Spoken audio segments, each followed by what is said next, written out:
बऱ्याच स्टुडंटला आणि पालकांना असं वाटतं, की ह्या कॅप राउंडमध्ये घेतले जाणारे निर्णय फक्त डिपेंड असतात फीज आणि बेटरमेंटवर. तर नाही. खरा निर्णय कोणता घ्यायचा असतो, तर कॉम्बिनेशनचा, कॉलेज आणि ब्रांचचा. कोणतं कॉलेज, कोणती ब्रांच.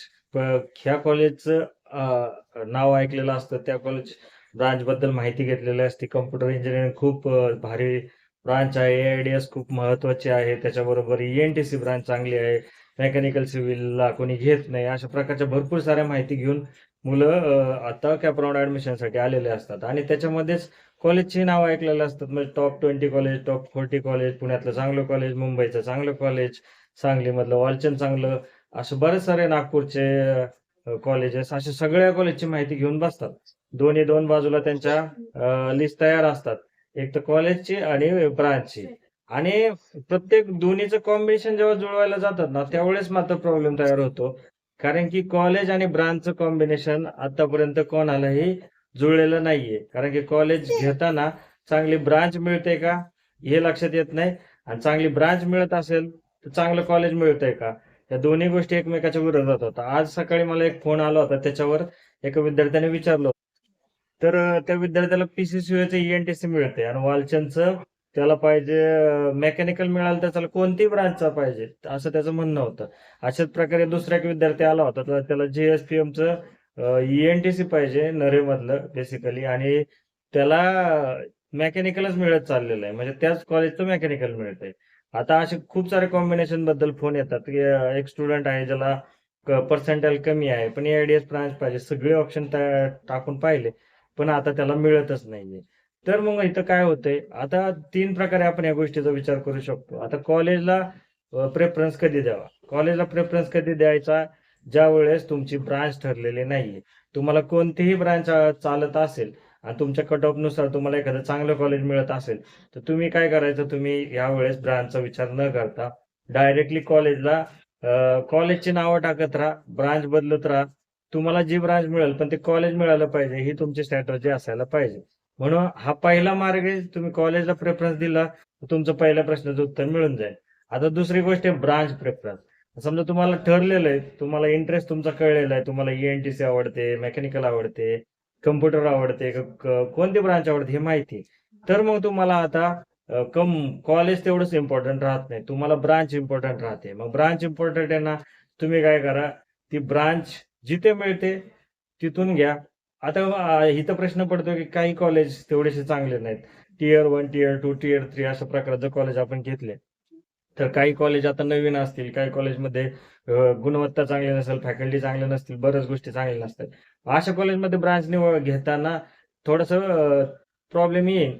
पण जर तुम्हाला त्यातल्या त्यात चांगल्या प्रकारचं कॉलेज आणि तुमची आवडती ब्रांच भेटली असेल, तर तुम्हाला घ्यायला काही हरकत नाही. कारण की तुम्हाला ब्रांचमधून पुढं फ्युचर घडवायचंय.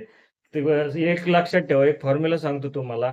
तुम्हाला 4-5 कॉम्बिनेशनमध्ये जायचंय. एक तर पहिलं कॉलेज, दुसरी ब्रांच, तिसरी गोष्ट म्हणजे तुमचा इंटरेस्ट, चौथी गोष्ट म्हणजे आपलं करियर आणि पुढच्या अपॉर्च्युनिटीज. ह्या 5 गोष्टी तुम्ही जर समोर ठेवल्या, तर तुम्हाला निवड करताना सोपं जाईल. मग निर्णय चुकण्याचे प्रमाण कमी होईल. कारण की सगळ्या गोष्टी चेक करत राहिला, तर तुम्हाला फ्युचरमध्ये त्याचा फायदा होईल.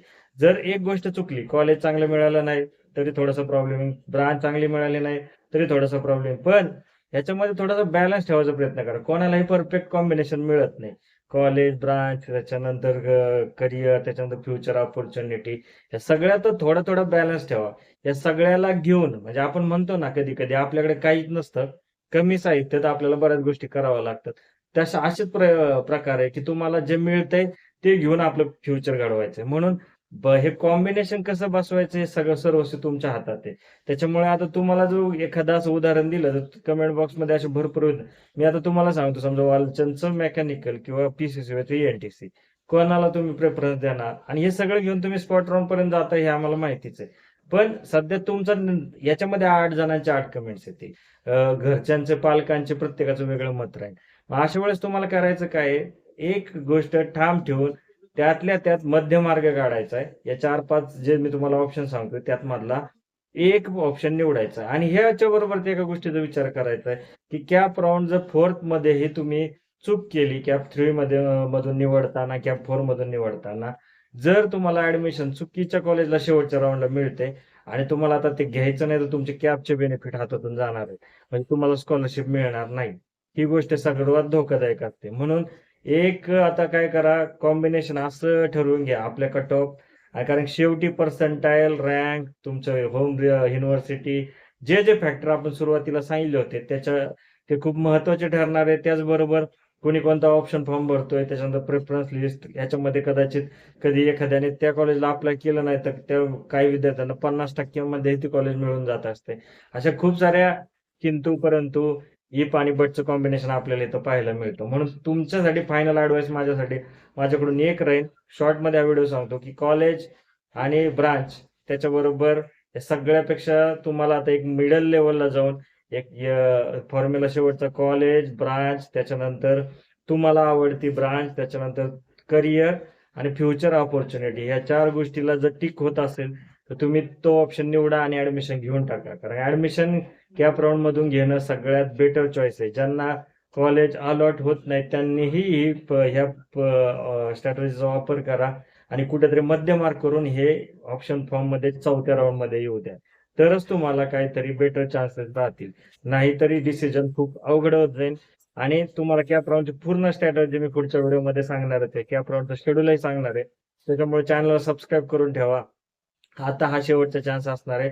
ज्यांना पुढे रिस्क मध्ये पडायचं नाही त्यांनी कॅप राऊंड 3 म्हणजे 2 दिवस बाकी आहेत, आत्ताच तुमचं फ्रीज करून ऍडमिशन घेऊन टाका. उगाच या पुढच्या गेम मध्ये तुम्हाला जायची गरज नाही. पण ज्यांना हे सगळ्या गोष्टी कळलेल्या असतील आणि कॉम्बिनेशन कसं बनवायचं आणि आता मला कोणतं कॉम्बिनेशन मिळालं पाहिजे, ह्या गणितापर्यंत जर तुम्ही आलेला आहात तर तुमच्यासाठी गेम ऑन आहे. तुम्ही आता शेवटच्या राऊंडची वाट पाहायची आहे. म्हणून एकच गोष्ट सांगतो की आप राऊंड 4 ला जाताना परफेक्ट कॉम्बिनेशन असणं गरजेचं आहे. सो व्हिडिओ आवडल्यास लाईक करा आणि चॅनलला सबस्क्राईब करा. धन्यवाद.